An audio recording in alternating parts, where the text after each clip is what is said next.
মুক্তি পেল সুদেষ্ণা রায় ও অভিজিৎ গুহ পরিচালিত ছবি আপিসের ট্রেলার ও মিউজিক। এই ছবিতে মুখ্য চরিত্রে দেখা যাবে সন্দীপ্তা সেন ও সুদীপ্তা চক্রবর্তী, এই দুই অভিনেত্রীকে। লেখিকা বাণী বসুর আপিস গল্প অবলম্বনে এই সিনেমাটি তৈরি হয়েছে। শুনে নেব পরিচালক ও কলাকুশলীদের মুখ থেকে তাদের বক্তব্য। আমরা সচরাচর অফিস বলে থাকি, কিন্তু আমরা এখানে তো প্রথমে তো এই জিনিসটা নজর পেয়েছে, সাথে সাথে আমরা পোস্টারে দেখতে পাচ্ছি দুটো নারী চরিত্র দুটোই ভিন্ন রকম রূপে দাঁড়িয়ে আছে। এইরকম কনসেপ্ট। এটা বাণী বসুর গল্প।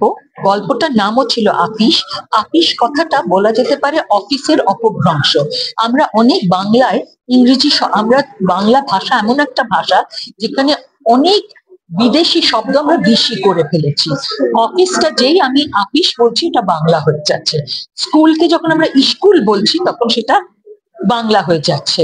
ট্রামকে আমরা ট্রাম বললে, অ্যাপেলকে আমরা আপেল বলি।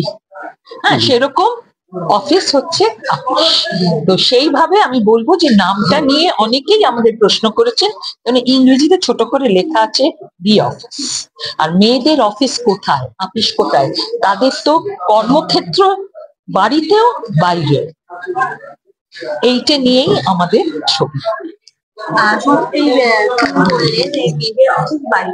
সচরাচর এই জিনিসটাকে গুরুত্ব দেয় না, যে মেয়েরাও বাড়িতে কাজ করে, এই জিনিসটা গুরুত্ব পায় না। এটাই অদ্ভুত ব্যাপার, যে মেয়ে বাড়িতেও কাজ করে এবং বাইরে গিয়ে কাজ করে রোজগার করে, হ্যাঁ, টাকা পায়, তার কাজটা কিন্তু আমরা স্বীকৃতি দিই।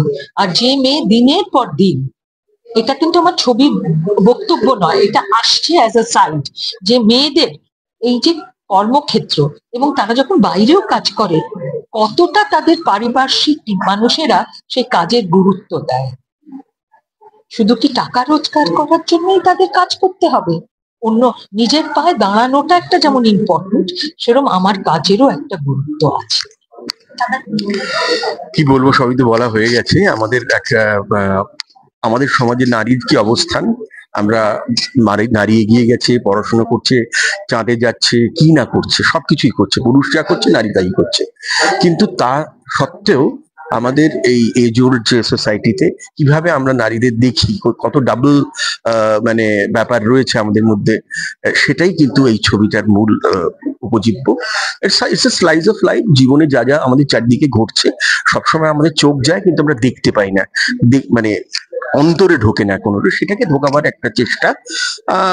আমার মনে হয় সেটা লোকের চোখে পড়বে। লোকে কিছু জানে না তেমনটা নয়, কিন্তু চোখে পড়িয়ে দেওয়াটা একটা কাজ, আর সেটাই, হ্যাঁ, সেটারই একটা কাজ, সেটারই একটা, সেই দিকেই একটা স্টেপ বলা যেতে পারে এই ছবিটা।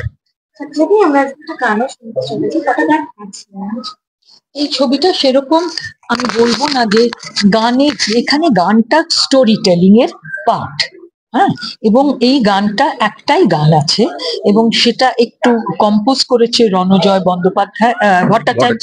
রণজয় ভট্টাচার্য কম্পোজ করেছে, আর গানটি লিখেছে দুর্বা সেন বন্দ্যোপাধ্যায়। হ্যাঁ, এবং ও আমাদের জন্য আগেও অনেক গান লিখেছে, অসাধারণ ভাবে লিখেছে। এবং তার সঙ্গে গানটা গেয়েছে ঐন্দ্রিলা মুখোপাধ্যায়, যিনি এই প্রথম জীবনে গান রেকর্ড করেছে।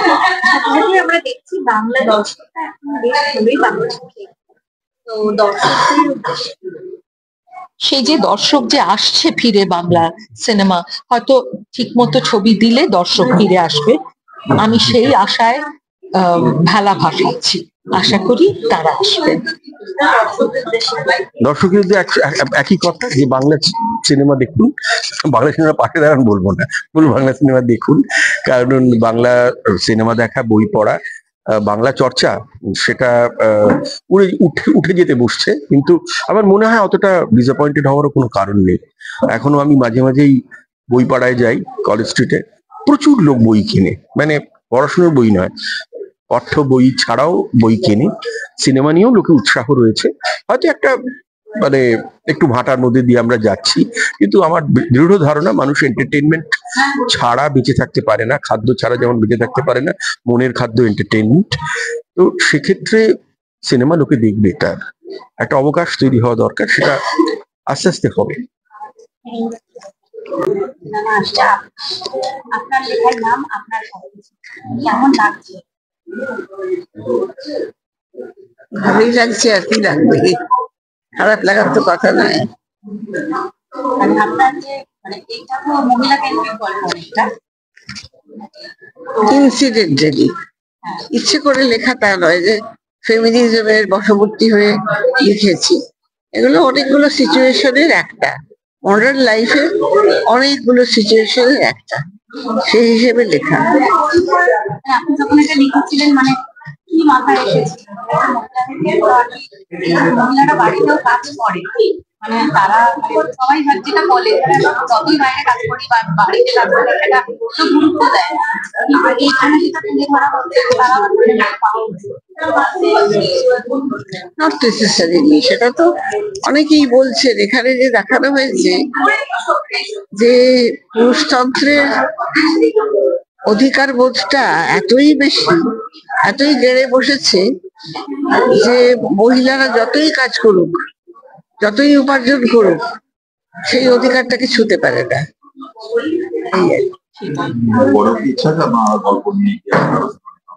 হ্যাঁ,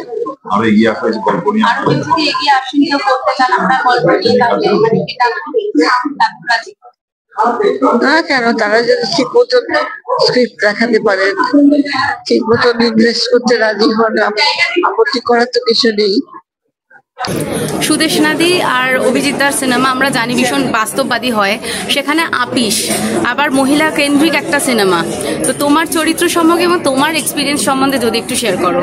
দেখো, অভিজিৎদার আমি সুদেশের সঙ্গে আমি আগেও করেছি এবং দারুণ এক্সপিরিয়েন্স আগেও হয়েছিল। আমি একদম শুরুর দিকে কাজ করি, ওইটার পরে একটা আমাদের স্টার্ট যে চ্যানেলে কাজ করতাম সেখানে একটা টেলিফিল্ম করেছিলাম, স্পেশাল দারুণ এক্সপিরিয়েন্স হয়েছিল। এবং যখন সুদেশনের সঙ্গে এই কাজটা করার অফার এলো, সুদেশনে ফোন করে বললেন, আমি একেবারে হ্যাঁ করে দিয়েছি, কারণ তাদের সঙ্গে কাজ করতে মজা মুশকিল।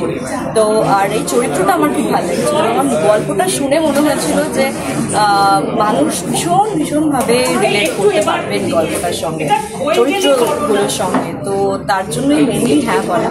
এবং টুম্পাদির সঙ্গে কাজ করেছি, খুব ভালো লেগেছে, এটা আমার প্রথম কাজ টুম্পাদির সঙ্গে, ডেফিনেটলি খুব ভালো এক্সপিরিয়েন্স হয়েছে। তিনজনের সঙ্গে ফার্স্ট কাজ, তো সব মিলিয়ে খুব ভালো এক্সপিরিয়েন্স। এবার সবটা খুব ভালো তখনই হবে যখন দর্শকরা, আপনারা যখন হলে গিয়ে সিনেমাটা দেখবেন এবং আমাদের জানাবেন কেমন হয়েছে। আমরা Calcutta Kolkata film festival, international film ফেস্টিভ্যালে অলরেডি দেখিয়েছি এবং সেখানে খুবই ভালো ফিডব্যাক পেয়েছে। খুব ভালো মানুষ একদম জড়িয়ে ধরে অনেকে নিজের ইমোশনের কথা শেয়ার করছিলেন, যেটা খুব রেয়ার। তো সেটা খুব ভালো লেগেছে। আশা করি আপনারা আরও বেশি মানুষ যখন দেখবেন রিলেট করতে পারবেন এবং আশা করি আপনারা সবাই খুব ভালো।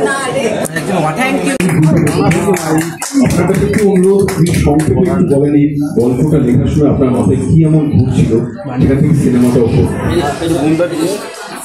একটু পিছিয়ে আসো না, পিছন দিয়ে চলে আসো। তোর গায়ে ফিরবো না, শুরু করে গল্প নিশ্চয়ই হয়ে গেছে। ঠিক কি সিচুয়েশন থেকে এসেছে সেটা বলা একটু মুশকিল। তবে যেটা আমি বলছিলাম যে এই যে জীবন যেটা চলেছে সেটাতে সবসময় নানান রকমের স্রোত এসে মিশছে। এসে একটা খুব জটিল ঘটে অর্থে তৈরি হয়েছে। এটার মধ্যে কাউকে একা দায়ী করা যায় না, কোনো মেসেজ দেওয়া এখানে সম্ভব নয়, কোনো প্যারেবলও আমি লিখতে বসিনি। যা ঘটছে চারপাশে সেগুলো আমরা যে যতটা পারি তুলে ধরি। তো সেই তুলে ধরার মধ্যে এই গল্পটা এসে গেছে, একটা দিন এসে গেছে। এটা যে একটা শুধু ফেমিনিস্ট গল্পটা কিন্তু নয়। আপনাদের বুঝতে হবে যে এই যে তত্ত্ব কথাগুলো, ফেমিনিজম বলে, কমিউনিজম বলে, এই তত্ত্ব কথাগুলো মানুষের জীবন থেকে দেখে শেখা এবং শেখার পরে কিন্তু এটা ক্রমেই পাল্টাতে থাকে, এদের সংজ্ঞা পাল্টাতে থাকে, এদের কন্টেন্ট পাল্টাতে থাকে। তো এখানে আমার যেটা মনে হয়েছে সেটা ওই আপিস শব্দটার মধ্যে অফিসটা বলে যে আপিস বলা, মানে অফিসের ভাগ দিতাম না, তাড়াতাড়ি করে কর্তাকে অফিসের ভাগটা দিতে হবে, তখন মহিলারা কি বলতো যে আপিসের ভাগ দেওয়া। এই যে আমি যে ব্রিফটা পেয়েছিলাম সুদেশ যেটা আমাকে বলেছিল সেখানে সব মেয়ে কেন্দ্রিক ব্যাপার, মানে মেয়েরা এই চরিত্রে বেশি মনে রয়েছে, যে কারণে খেয়াল করবেন দুজন দীপ্তা রয়েছেন, মানে যেন এটা কোইন্সিডেন্স, সন্দীপ্তা এবং সুদীপ্তা রয়েছে দীপ্ত চরিত্রে দুই নারী। হ্যাঁ, সেখানে আচ্ছা ওখানে আলোচনা হয়ে যাবে, ওদের মধ্যে পরিণত যাচ্ছে। অনেকেই ওকে সুদীপ্তা বলে ডাকে। হ্যাঁ, মানে আমার একটা সন্দীপ্তাকে সুদীপ্তা। আচ্ছা ঠিক আছে, আমরা শুনবো। তুমি এবং তিনজন যদিও নেই এখানে, প্রসঙ্গত এখানে তিনজন আসছে কিছুক্ষণের মধ্যে, তোমরা খুব বিচারা চরিত্রে রয়েছে, সংসারের তো শুধু নারী, তোমাদের আমি পুরুষকে প্রশ্ন করছি। হ্যাঁ, আসলে পুরুষ এবং নারী তো একে অপরের পরিপূরক সমাজে। হ্যাঁ, শুধু পুরুষ মানুষের ক্রাইসিস নিয়ে ভাবলে যেমন চলে না, তেমন শুধু নারীর ক্রাইসিস নিয়ে ভাবলেও চলে না। এবং এই ছবিতে আমরা যেটা দেখতে পাবো, যে ক্রাইসিসের কথা এই ছবিতে বলা হয়েছে, গল্পে বলা হয়েছে এবং তারপর চিত্রনাট্যেও সেটা এসেছে, সেটা কিন্তু সর্বস্তরের মানুষের সমস্যা। মানে এটা উচ্চবিত্ত শ্রেণী, নিম্নবিত্ত শ্রেণী এবং মধ্যবিত্ত শ্রেণী, সমস্ত শ্রেণীতেই এই অভিনয় করা। এবং রানাদা, সুদেশনাদি তারা নির্দেশক হিসেবে অভিনেতার জন্য এমন একটা আরামদায়ক পরিবেশ তৈরি করে দেন শুটিং ফ্লোরে, যে মানে একেবারে মন খুলে অভিনয় করা যায়। আর আমার মূল অভিনয় ছিল সুদীপ্তা। আমি বলছি পল্লবীকে দেখতে পাচ্ছি, পল্লবীকে না দেখে উপায় নেই। এসো পল্লবী, সাধকরা আছেন, আসুন। এসো শুভেন, যাচ্ছি না, লাস্টে যাবো। সুজয় সিনিয়র, চলে আয় এখানে, একটু আয় পেছনে আয়। শুভেন্দু এসো, সুভাষ আছিস? সুভাষ, আর কাউকে কি বাদ দিয়েছি? যারা আছে তোমাকে পরে ডাকবো, তোমাকে পরে ডাকবো। এরা সবাই, আমরা সবাই মিলে এই ছবিটা তৈরি করেছি। I would like to acknowledge সুন্দর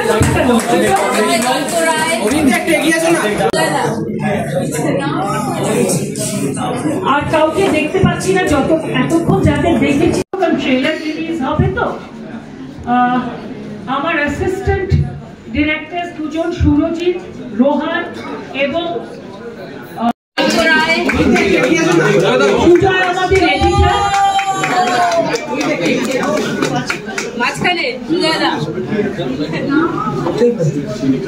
আর কাউকে দেখতে পাচ্ছি না, যত এতক্ষণ যাদের দেখেছি তাদেরই ডাকলাম।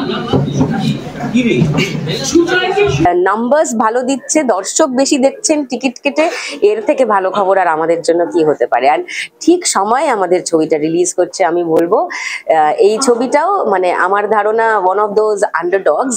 হ্যাঁ, অনেক কোটি টাকা বাজেট নয়, অনেক অনেক নামি অনেক দামি শিল্পী কেউ নেই এই ছবিতে, কিন্তু ভীষণ মন থেকে বানানো একটা ছবি, মনের কাছের গল্প বলবে এই ছবিটা। আর আমি নিশ্চিত, আমি ইন্টারন্যাশনাল ফিল্ম ফেস্টিভ্যালের স্ক্রিনিংয়ে দর্শকের যা রিয়াকশন দেখেছি, তাতে আমি নিশ্চিত আপনারা যদি একটু সাহায্য করেন খবরটা পৌঁছে দিতে দর্শকের কাছে যে এই ছবিটা আসছে, আমি নিশ্চিত দর্শক ফিরে গিয়ে আরো 10 জনকে পাঠাবেন এই ছবিটা দেখতে। কারণ আমার আপনার প্রত্যেকটা মানুষের বাড়ির গল্প, নিজের জীবনের গল্প বলছে এই ছবিটা। সাথে সাথে পোস্টারে দুটো নারী চরিত্র, দুই নারী চরিত্র মানে ভিন্ন সাজে। ব্যাপারটা দুজন কর্মরতা মহিলার গল্প। একজন একটু আপার ক্লাসের মহিলা, তিনি নিশ্চয়ই তার এরিয়া অফ ওয়ার্কটাও একটু আপার ক্লাসের। আর একজন অপেক্ষাকৃত কম দামি একটা চাকরি করে, কম দামি জীবন কাটায়, কিন্তু আলটিমেটলি গল্পটা দুজনের একই। সাথে সাথে ঘরে যারা কাজ করে সেই সব মহিলাদের আমরা কোথাকে প্রাইড দিতে ভুলে যাই। তাদের কাজটাকে কাজ বলে সমাজ কোনো সময় মানে সেইভাবে হাইলাইট করে না। তো সেটাও তো মানে এই ছবি আপিসে এই সবের উত্তর আছে। আমি মানে অনুরোধ করব, সমস্ত মিডিয়ার বন্ধুদেরও অনুরোধ করব, আপনারা যত বেশি প্রিমিয়ার বা এই সমস্ত অনুষ্ঠানে যতটা যেভাবে অংশগ্রহণ করেন, এত ব্যস্ততার কারণে হয়তো সব ছবি আপনাদেরও দেখা হয় না, কিন্তু আপনারা যেহেতু বাংলা ছবি নিয়েই কাজ করেন মূলত, এই ছবিটা অবশ্যই দেখবেন। এটা আমার ব্যক্তিগতভাবে অনুরোধ রইল সবার কাছে। এই ছবিতে অনেক উত্তর পাবেন। এবং চরিত্রে তোমাকে যে সাজে দেখা যাচ্ছে, পোস্টারে আমরা যে সাজে দেখতে পাচ্ছি, সেটা বেশ একটু ভিন্ন ধরনের। তো এই চরিত্রটা করতে গিয়ে তোমার কতটা চ্যালেঞ্জ মনে হলো বা কতটা নিজের সাথে একাত্ম করতে পারলে? ভিন্ন ধরনের কিছু না, হাসিকে আমাদের জীবনে, সবার জীবনে একটা করে হাসি আছে, একটা করে হাসি দিয়ে আছে, হাসি দিয়ে ছাড়া আমাদের চলে না। তো আর আমার কাছে নতুন কিছু না, আমি নানান স্বাদের নানান ধরনের চরিত্র সারা জীবন করে এসেছি, এরকম এই ধরনের চরিত্র আগেও করেছি। তবে হ্যাঁ, হাসির গল্পটা সম্পূর্ণ অন্য, চরিত্রায়নটাও অন্যরকম করারই চেষ্টা করেছি।